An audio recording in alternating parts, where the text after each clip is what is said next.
Dear colleagues, Assalamu alaikum. Welcome to the Ministry of Foreign Affairs.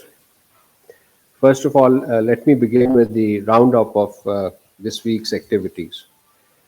At the invitation of His Royal Highness Crown Prince and Prime Minister Mohammed bin Salman of Saudi Arabia, the Prime Minister of Pakistan Mohammad Shahbaz Sharif led a high-level delegation comprising Deputy Prime Minister, Foreign Minister, Senator Mohammad Ishaq Dar, and senior cabinet ministers to Riyadh from 27th to 29th October 2025 to participate in the 9th edition of the Future Investment Initiative Forum. The FFI 9 Forum, under the theme of The Key to Prosperity, Unlocking the New Frontiers of Growth, convened global leaders, investors, policymakers, and innovators. Deliberations focused on addressing global challenges and opportunities on innovation, sustainability, economic inclusion, and geopolitical shifts. During the visit, the Prime Minister held meeting with the Crown Prince and Prime Minister of Saudi Arabia. Upon conclusion of their meeting, a joint statement was issued that outlined the launch of an economic cooperation framework between Pakistan and Saudi Arabia. The framework is based on the two countries' shared economic interest and their mutual desire to strengthen trade and investment relations. The framework would entail several strategic and high-impact projects pertaining to economy, trade, investment, and development field, with a special focus on energy, industry, mining, IT, tourism, agriculture, and food security. It is a testament to the efforts of both countries to strengthen their long-standing and time-tested fraternal relations and their shared vision towards building a sustainable partnership in the field of economic diplomacy. Both countries also look forward to the convening of the meeting of Saudi-Pak Supreme Coordination Council and are in the process of studying several joint economic projects, including the signing of MOUs on electricity interconnection projects and energy cooperation. In Riyadh, the Prime Minister also met the President and the CEO of the World Economic Forum, Mr. Borge Brende.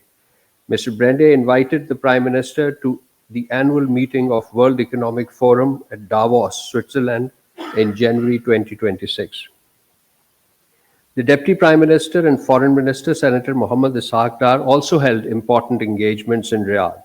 He met with the Foreign Minister of Saudi Arabia, Prince Faisal bin Farhan, in Riyadh on 28th October. The two leaders discussed bilateral relations, regional and international developments, including the situation in Gaza, and reaffirmed their shared commitment to cooperation at multilateral fora, including the United Nations. They agreed to further deepen Pak-Saudi multifaceted partnerships across all domains and in continued strengthening the bonds of brotherhood and friendship between the two countries. The Deputy Prime Minister, Foreign Minister also inaugurated the upgraded Consular Hall and one-window MRT service at the Embassy of Pakistan in Riyadh.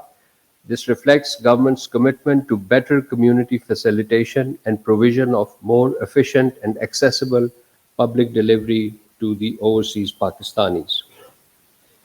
During this week, Deputy Prime Minister, Foreign Minister, Senator Mohammad Ishaq Dar held telephone conversations with his counterparts from Algeria, Turkey, and Canada. The DPM-FM received a call last evening from Canadian Foreign Minister Ms. Anita Anand.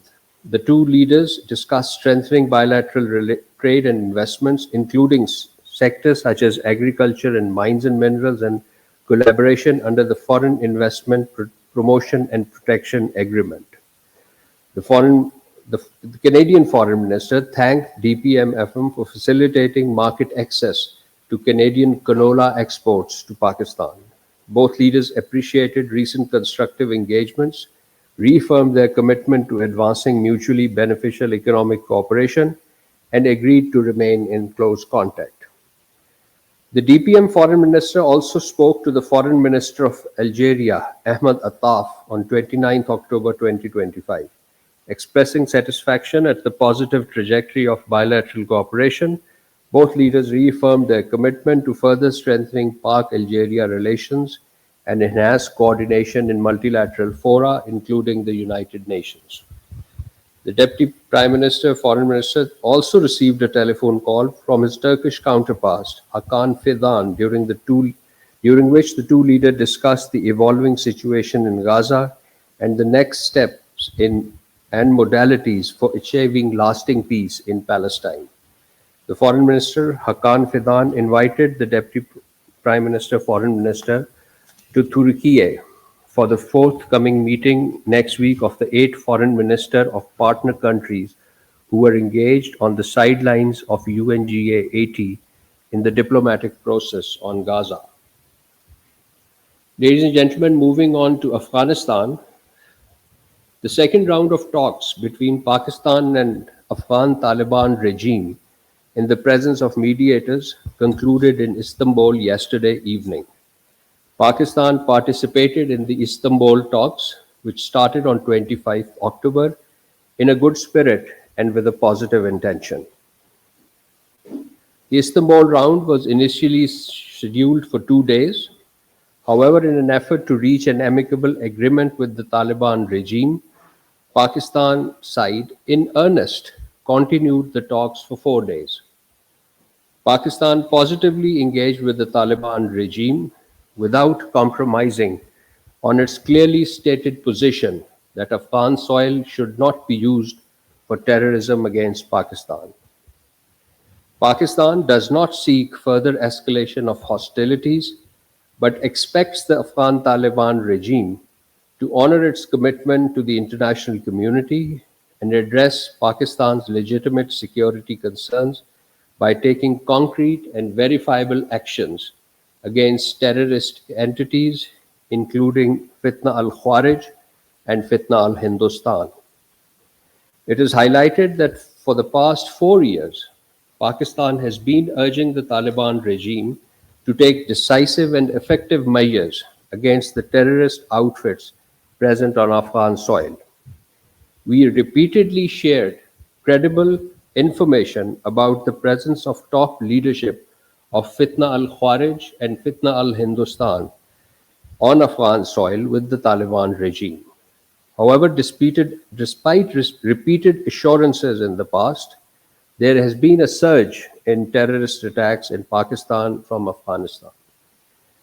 The consistent and total disregard of Pakistan's legitimate security concern by the Afghan Taliban regime for the past 4 years and the unprovoked aggression against Pakistan with the support of Fitna al-Khawarij on 11th and 12th October and later on 14th and 15th October led to violent exchanges across the international border. Pakistan decisively responded to Afghan provocation aimed at destabilizing the border area, facilitating terrorism, and furthering the Fitna al-Khawarij's nefarious designs. Pakistan will respond resolutely if provocations continue in the future. Pakistan has always been desirous of peace, stable, regionally and integrated and prosperous Afghanistan, which is at peace with itself and its neighbors. With the Taliban takeover of Kabul in August 2021, we expected the vision of regional peace and connectivity to be realized. In the same spirit, despite our various security concerns, Pakistan took many initiatives this year to support and help Afghanistan and extend a number of concessions to Afghanistan, especially for Afghan transit trade. We also elevated our diplomatic representation with Afghanistan from CDA to the ambassador level and also agreed to extend CPEC to Afghanistan. The DPM foreign minister visited Kabul thrice, including on 17th July, to sign the agreement on the joint feasibility study of Uzbekistan-Pakistan-Afghanistan railway project. The government and armed forces of Pakistan stand ready to take all possible measures to protect Pakistan's sovereignty and ensure safety and security of its people. Pakistan would continue to remain engaged in the mediation process and hope for a positive outcome for the 6th November talks. Pakistan highly appreciates the constructive role of brotherly countries of Qatar and Turkey. They've been making their best efforts for an amicable and peaceful resolution of the issue. Ladies and gentlemen, moving on to the visit of Deputy Prime Minister and Foreign Minister of Poland, which concluded when we last met here on 24th October. Subsequent to our last briefing, both ministers signed a joint statement which took note of the shared historical ties between Pakistan and Poland and stressed the desire to strengthen bilateral relations and greater cooperation at multilateral fora. The two sides also discussed Jammu and Kashmir dispute and Ukraine, while emphasizing the peaceful resolution of conflicts in accordance with international law and the UN Charter. This week, Israel continued violation of Gaza peace agreement. Pakistan strongly condemns these renewed attacks by Israeli occupation forces in Gaza, which have reportedly resulted in numerous civilian casualties. These actions constitute a flagrant and clear violation of international law, as well as breach of recently concluded peace agreement. Such aggressive measures by Israeli occupation forces threaten to undermine the international efforts aimed at establishing durable peace and stability in the region. Pakistan calls upon the international community to ensure an immediate cessation of ceasefire violation by Israeli occupation forces. Pakistan also reiterates its principal position for the establishment of an independent and sovereign, viable, and contiguous state of Palestine based on pre-June 1967 borders with Al-Quds al-Sharif as its capital. Moving on to European Union, this week the third session of Pak-EU Migration and Mobility Dialogue was held at Ministry of Foreign Affairs. Pakistan side was led by Director General Europe Irfan Ahmed and EU side by Deputy Director General Home Johannes Luchner. The two sides reviewed the discussion held the preceding day during the 16th Pakistan-EU Joint Readmission Committee and the third Pakistan-EU Talent Partnership Roundtable held at the Ministry of INC and the Ministry of OP and HRD respectively. Both sides appreciated the growing level of cooperation on the issue of migration and labor mobility. Pakistan side emphasized that it remained committed to the Eura agreement. EU side acknowledged Pakistan's efforts towards curbing illegal migration. Both sides agreed to work towards implementation of the Pakistan-EU Talent Partnership Roadmap for mutual benefit. It was agreed to hold the next session of Migration and Mobility Dialogue in Brussels.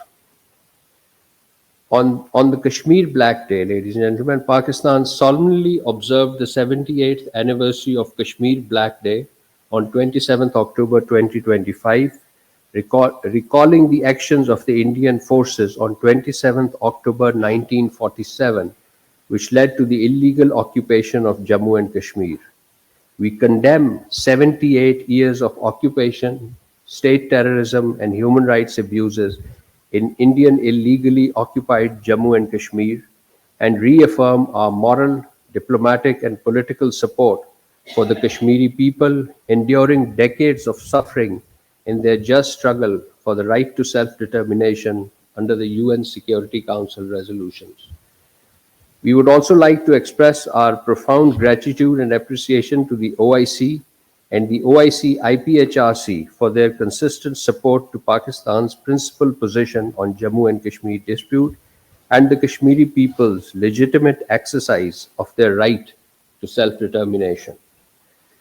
A wide range of activities, including seminars, webinars, panel discussions, and photo exhibitions, were organized throughout the country and by Pakistan's missions abroad, highlighting the plight of innocent Kashmiris in the face of systematic oppression and brutality perpetrated by Indian occupation forces.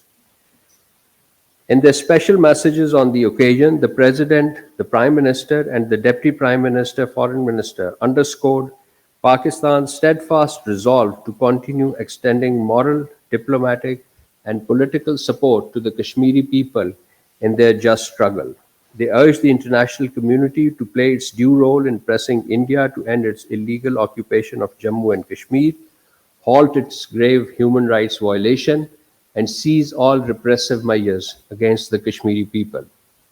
The Deputy Prime Minister and Foreign Minister also addressed letters to the President of the United Nations General Assembly, the President of the UN Security Council, the UN Secretary General, the UN High Commissioner for Human Rights, and the Secretary General of the OIC, apprising them of the grave human rights situation in Indian illegally occupied Jammu and Kashmir. A special Kashmir Solidarity Walk was organized from the Ministry of Foreign Affairs, along with a special briefing was held for members of the diplomatic corps in Islamabad. The observance of 27th October as a Black Day serve as a reminder of India's unlawful assault on Jammu and Kashmir. It also marks an occasion to pay solemn tribute to the resilience of the Kashmiri people who, despite decades of oppression, remain steadfast in their struggle for the right to self-determination. Moving on to the earthquake in Turkey, ladies and gentlemen, on 28th October, a 6.1 magnitude earthquake struck Turkey. Pakistan stands in full solidarity with the people of Turkey and is ready to extend humanitarian assistance and aid for search and rescue efforts. Our prayers are with those affected. May the region recover swiftly and with resilience. Pakistan is also deeply saddened by passing away of Her Majesty Queen Sirikit, the beloved Queen Mother of Thailand. We extend our heartfelt condolences to His Majesty King Maha Vijara Longkorn and the royal family and the people of Thailand. We pay tribute to Her Majesty's lifelong dedication to humanitarian causes and women empowerment. Our thoughts and prayers are with the Thai nation in this moment of profound sorrow. Thank you, ladies and gentlemen. The floor is now open for questions.